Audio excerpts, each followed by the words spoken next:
governments of Denmark and South Africa have partnered for the economic empowerment of persons with disabilities.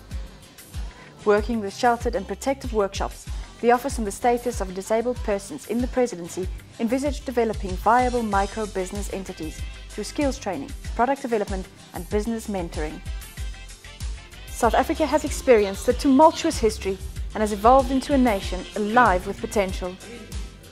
This wealth of experience has given birth to a national constitution that is one of the most progressive and inclusive in the world. Putting these constitutional ideals into action, however, requires a wide redress of social imbalances. South Africa's world-class policies must be combined with practical action to mobilize marginalized communities for sustainable development. An annual Disability Summit brings together stakeholders from the disability sector, government, education, business, traditional leadership, faith-based organizations and many others. Progress is assessed, challenges acknowledged and unified action planned.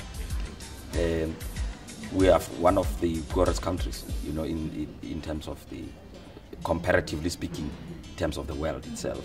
But we were able to say we will lead this process with very minimal resources, but we made it, absolutely.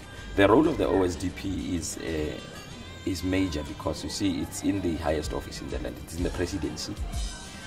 Constitutionally, it has a mandate according to Section 9 of the Constitution.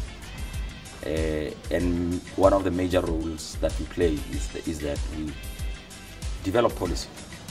We assist government to develop policy, to have disability responsive budgeting, to have disability responsive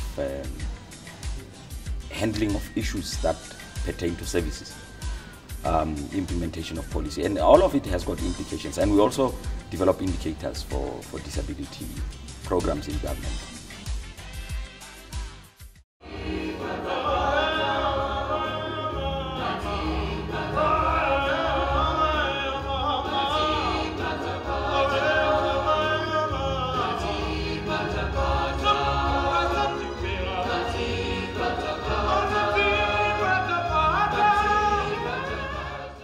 Government emphasizes the importance of mainstreaming disability into all policy, strategy, planning, implementation and evaluation processes. Minister in the Presidency, Minister Esop Pahad, explores the successes, challenges and way forward for the sector. That when we began, we asked ourselves, what is the fundamental issue that we have to deal with? What's the fundamental challenge? And that fundamental challenge had to do with how do we shift the approaches and the attitudes and even the understanding of persons with disabilities. And the most critical thing was to move from a welfare model to a human rights aspect. And we've succeeded. And that's what we've got to pursue. But because of that approach too, the rights, the human rights of persons with disabilities is also enshrined in our Constitution.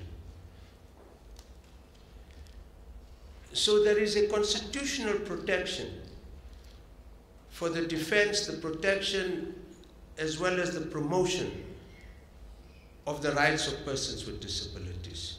So the leadership has to be taken by the disability movement as a whole. Government will do what it has to do. Obviously the private sector is lagging behind, as they do on all social issues in South Africa. We need to ensure that they come on board. We've got to ensure that the state-owned enterprises also improve their performance. But essentially, if we start with that human rights approach, then I think it's possible for us to have an engagement with these various sectors in order to promote, protect, and defend the interests of persons with disabilities. Effective training and long-term mentorship is vital to empowering persons with disabilities to increasingly take the lead in redress and development.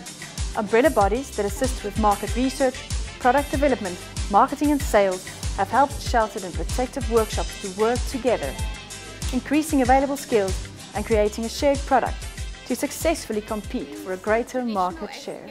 Because we make use of a collective approach, what happens is each workshop puts in a tender or a quotation for each process that they will do on the production of the product. And the workshop, the protective workshop, then distributes that money that we pay them for the production to the members itself. So we're really going down to the grassroots level where people with disabilities are benefiting. Through local and international cooperation and support, persons with disabilities in South Africa are increasingly being empowered to experience justice and dignity for all.